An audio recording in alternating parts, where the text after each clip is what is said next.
ले जी, साउंड सुने ज़रा इसका।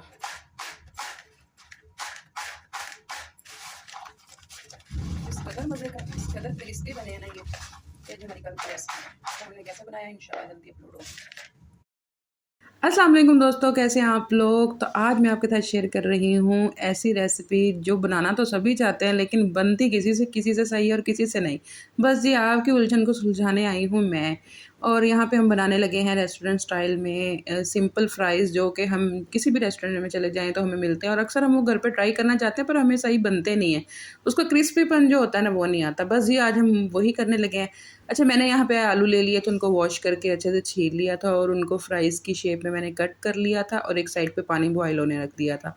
हमने फ्राइज़ क्या करना है, फ्राइज़ को लेकर हमने पानी में डाल देना है 3 मिनट के लिए। 1 चम्मच नमक डाल के हमने उसे 3 मिनट के लिए फ्राइज़ को बॉयल कर लेना है हाई फ्लेम पे।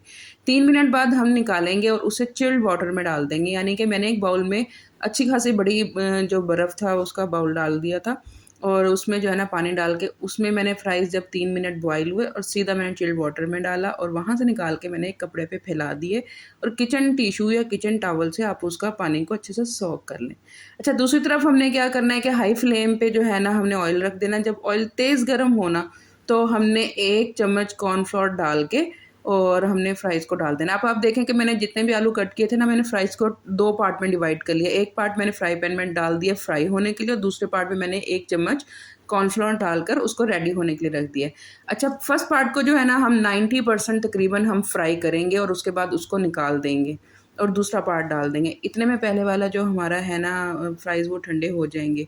आपने अक्सर देखा होगा कि हम किसी भी रेस्टोरेंट में जाएँ ना तो उन्होंने ना फ्राइज़ हाफ़ डन करके रखी होती हैं और जब वो दोबारा हमें उसको फ्राई करके देते हैं ना फुल डन, तो वो उन तब जाके क्रिस्पी बनती है। बस यहाँ पे हमने वही प्रोसीजर करना है कि हमने फ्राइज़ को 90% जो है वो डन करके निकाल लेना है, उसको थोड़ी-सी ठंडा करना है और फिर उसको जब हम हाई फ्लेम पे वापस फ्राई करेंगे ना, बस यहाँ पे क्रिस्पीपन आएगा। आप देख रहे हैं इसके क्रिस्पीपन और इसकी खूबसूरती, जो मैं फ्राइज़ अभी निकाल रही हूँ, आप इसकी खूबसूरती देखें, इसका क्रिस्पीपन देखें।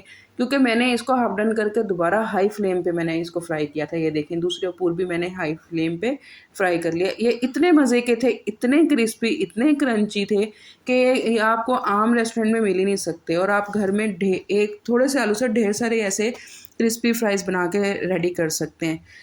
तो जी ये थे हमारे आज की रेसिपी। आपको मेरी रेसिपी कैसी लगी होगी ज़रूर बताइएगा। अगर मेरी रेसिपी पसंद आई हो तो मेरे चैनल को सब्सक्राइब, लाइक, शेयर ज़रूर करिएगा और कमेंट करना ना भूलिएगा। आपकी कमेंट जो होता है ना वो मेरी हौसला अफ़ज़ाई होती है, आपकी मोहब्बत होती है। अपना ख़्याल रखिएगा। अल्लाह हाफ़िज़।